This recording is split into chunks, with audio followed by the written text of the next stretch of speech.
قرآن مجید کی تلاوت، ویسے تو قرآن مجید کی تلاوت جتنی کی جائے جب کی جائے اچھا ہے.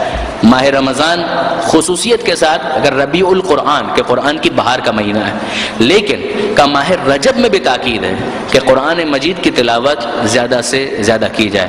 اور اس میں میری گزارش ایک طالب علم کی حیثیت سے ہمیشہ سے یہ ہے، میں پھر تاکیداً گزارش کرتا ہوں کہ کتنا اچھا ہو کہ ہمارے جوان، ہمارے نوجوان قرآن مجید، سب سے اچھا تو یہ ہے کہ عربی بھی سیکھیں اور عربی سیکھ کر قرآن مجید میں غور کرنے کا لطف حاصل کریں. آپ بھول جائیں گے ٹی وی کے ڈراموں کو اور ساری دوسری خرافات کو، یقین کیجئے.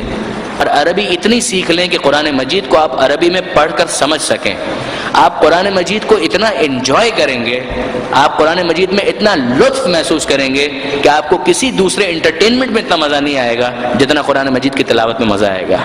میں مطمئن ہوں. قرآن مجید کہتا ہے کہ کچھ ایسے ہیں کہ جنہیں قرآن مجید سے کچھ حاصل نہیں ہوتا سوائے خسارے کے، لیکن ہمارے جوان اس میں نہیں آتے ہیں. ایک بہت بڑی چیز ہے جو مس ہے ہمارے معاشرے کے اندر، عربی اس انداز سے نہیں، یعنی آپ غلط نہ سمجھیں وہ گردان کرنی پڑے گی، پیراڈائم ہوگا یہ وہ، نہ. قرآن مجید سمجھنے کے لیے اور سیکھنے کے لیے جتنی عربی ضروری ہے وہ آپ 6 مہینے 8 مہینے بہت 1 سال کے اندر سیکھ سکتے ہیں، سمجھ سکتے ہیں، جس کے بعد وہ لطف انسان حاصل کر سکتا ہے. وہ ہو جائے تو کیا کہنا. ظاہر ہے کہ اس ماہ رجب میں تو وہ حاصل نہیں ہو پائے گا، ماہ رجب تو سر پر ہے، لیکن آئندہ کے لیے اگر ابھی کم سے کم ترجمے کے ساتھ، ترجمے کو فراموش نہ کریں. ترجمے سے ڈرنے کی بھی ضرورت نہیں ہے. کیوں ترجمہ گمراہ کر دے گا؟ ترجمہ کرنے والے کون ہیں؟ للو پنجو لوگ نہیں ہیں. علامہ ذیشان حیدر جوادی جیسی شخصیت ہے، مولانا فرمان جیسی شخصیت ہے، مولانا امداد حسین صاحب کا ترجمہ ہے، ایون ڈاکٹر محمد حسن رضوی صاحب کا ترجمہ اچھی محنت ہے. اگر آپ اس سے بھی استفادہ کریں کوئی اشکال نہیں، کوئی حرج نہیں.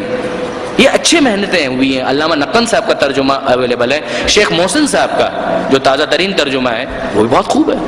یہ ترجمے اچھے ہیں، ان کو لے کر پڑھیں. ہمارے نوجوان بیٹھیں، گروپ ڈسکشن کریں قرآن مجید کے ترجمے کے اوپر ہی، کوئی حرج نہیں ہے. ہاں اپنے آپ کو اتھارٹی نہ سمجھیں، ایک طالب علم کی حیثیت سے اپنے آپ کو قرآن کے سامنے پیش کریں. جو سمجھ میں آتا ہے وہ استفادہ ہے، جو نہیں سمجھ میں آتا علماء سے رجوع کریں. یہ روش تو ہر چیز میں ہے، یہ کس چیز میں نہیں ہے؟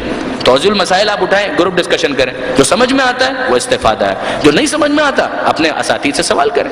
یہ بات قرآن کے اندر بھی ہونی چاہیے، یہ بات نہج البلاغہ میں بھی ہونی چاہیے، یہی بات صحیفہ کاملہ میں بھی ہونی چاہیے. ہر جگہ یہی طریقہ ہے. قرآن کے اندر بھی قرآن سے اجنبیت کو ختم کریں.